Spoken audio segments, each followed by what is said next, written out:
अमित भाई, अगर थोड़ी सी बात करें कल के मैच के हवाले से, तो बहुत बड़ी defeat in term of margin, runs के हवाले से बात करें, बैटिंग कोलैप्स के हवाले से बात करें, और ये अगर कंसिस्टेंट बेसिस के ऊपर श्रीलंका के साथ ये होना शुरू हो गया तो ओबियसली ये उनके लिए बहुत प्रॉब्लमेटिक चीज़ें हैं। हम जानते हैं कि भारत बहुत आउटस्टैंडिंग क्रिकेट खेला और अपने घर में वो शुरू से रिनाउंड है।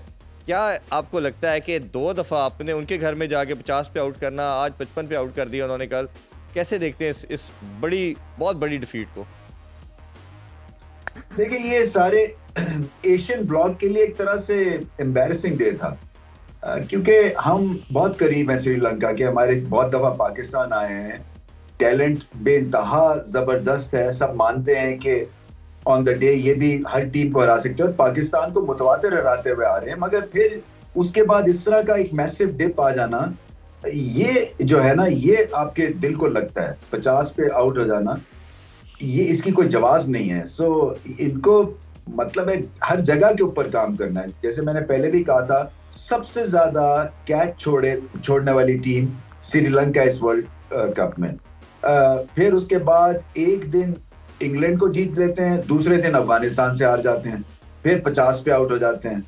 सो ये इतनी ज्यादा अगर आप में गिरावट और उछाल आएगी तो फिर कंसिस्टेंसी से आपका इज्जत बनती है ना, और ग्रेटनेस बनती है। और कंसिस्टेंसी इसलिए नहीं है क्योंकि घर में जो क्रिकेट होती है वो बहुत ही एक मामूली दर्जे की होती है, जो आप इनको फर्स्ट क्लास कह लें या क्लब सिस्टम कह लें।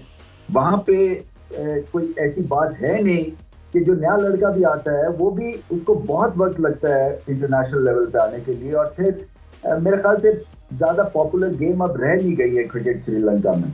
तो ये बहुत सारे इनको फ्रंट्स के ऊपर लड़ना है, टैलेंट को ठीक लेके जाना है, सिलेक्शन के हिसाब से फर्स्ट क्लास सिस्टम ठीक करना है, और फिर अपने एक्स ग्रेड्स को एंगेज करना है इनको। क्योंकि जब इस तरह की सिचुएशन हो जाए कि 2 दफा 50 में आप आउट हो जाए एक महीने में, तो मतलब मेरा ये है कि इससे बड़ा तो डिजास्टर है नहीं ना। ये हेडलाइंस इन्होंने बटोरी हैं फॉर द रॉन्ग रीजन। बिल्कुल ठीक। अच्छा, जहाँ हम श्रीलंका की बात करें, उधर भारत को भी जितना अप्रिशिएट किया जाए उतना कम है। बैटिंग में बात करें तो उनके जो बैटर हैं वो बिल्कुल एक ऐसी इंटेंट के साथ खेल रहे हैं, कोई सेल्फिश नहीं हो रहा। तीनों बैटर 92 बनाया, शुभमन गिल ने 88, कोहली ने, और शहरियाज की बात करें तो उन्होंने 82, और सेंचुरी की ट्राई कर सकते थे। जिस तरह हमारे एशियन ब्लॉक में होता है, एक माइंड सेट है, सेंचुरी के लिए रुक जाते हैं। वो उन्होंने बिल्कुल ऐसी अप्रोच नहीं शो की कि कई सेल्फिश हों, और उन्होंने टीम के लिए खेलते नज़र आए। और एक मुझे तो बड़ा पर्सनली बहुत अच्छा लगा उनकी ये इंटेंट कि उन्होंने तेज़ रन बनाने के लिए गए। एक तो इस अप्रोच को कैसे देखते हैं, और जो भारत को हमने हमेशा देखा कि फास्ट बॉलिंग उनका वीकर लिंक रही, बट अब जिस तरह का ये पेस बैटरी इनका बन चुका है, ट्रायो बन चुका है, ये शायद दुनिया का सबसे वन ऑफ द बेस्ट और लिथल है न्यू और ओल्ड बॉल के साथ। दोनों को कैसे देखते हैं आप?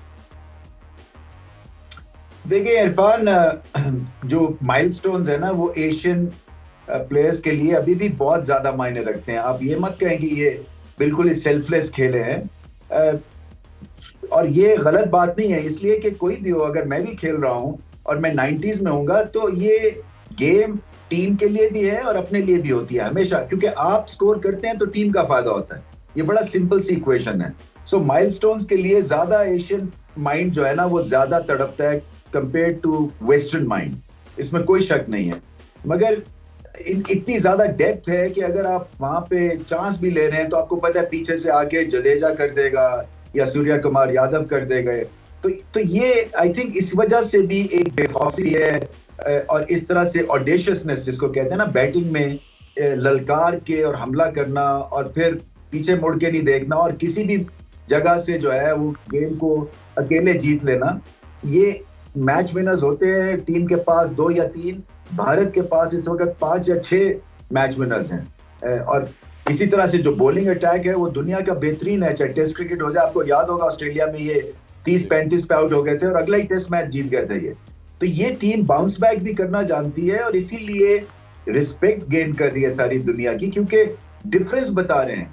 350 के बाद 50 पे आउट किया है, तो ये डिफरेंस है दोनों टीम्स में, जो कि मैं कह रहा था कि पाकिस्तान को करना है जब ये नीदरलैंड से खेले। शायद अफगानिस्तान के खिलाफ भी मैं समझता था कि वो इतने ही मार्जिन से जीतेंगे, मगर वो उल्टा चक्कर हो गया।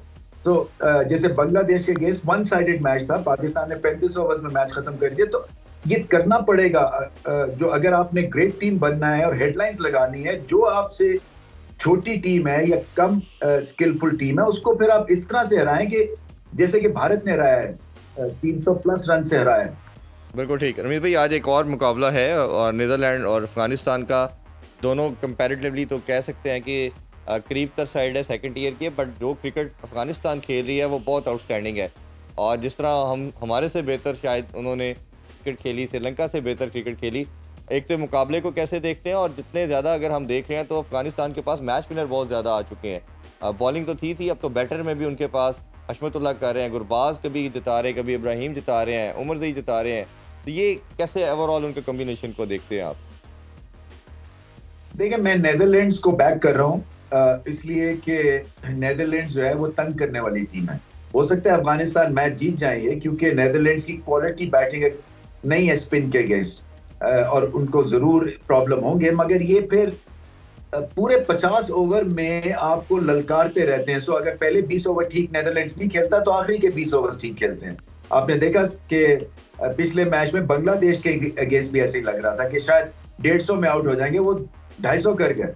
तो ये नेदरलैंड्स की खूबी, और बॉलिंग बहुत अच्छी करते हैं। सो रियल टेस्ट जो होगा वो है अफगानिस्तान की बैटिंग वर्सेस नेदरलैंड्स की बॉलिंग। अफगानिस्तान आगे है, फेवरेट्स तो हैं ही हैं, मगर नेदरलैंड्स पूरी फाइट करेगा। रमीज भाई, ये मैच लखनऊ में खेला जाएगा। थोड़ा सा पिच के हवाले से आप अगर बताना चाहें, और आपको क्या लगता है क्या ज़्यादा किस टीम को एडवांटेज होगा? पहले बैटिंग करने का ज़्यादा बैटिंग करने वाली टीम के लिए फेवरेबल होगा, या इधर चेस करना बेहतर रहेगा?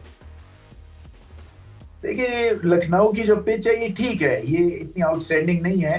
पूरा स्क्वायर जो है वो अब मैच्योर हो रहा है, क्योंकि ये जब आईपीएल हुआ था तो ये नया ये सेंटर बना था। सो उस वक्त भी पिच जो थी वो ऊपर नीचे खेल रही थी। मैं समझता हूँ कि ठीक ठाक पिच होगी, और अफगानिस्तान को इसलिए फायदा हो गया क्योंकि गेंद थोड़ा सा ग्रिप और स्पिन करेगा।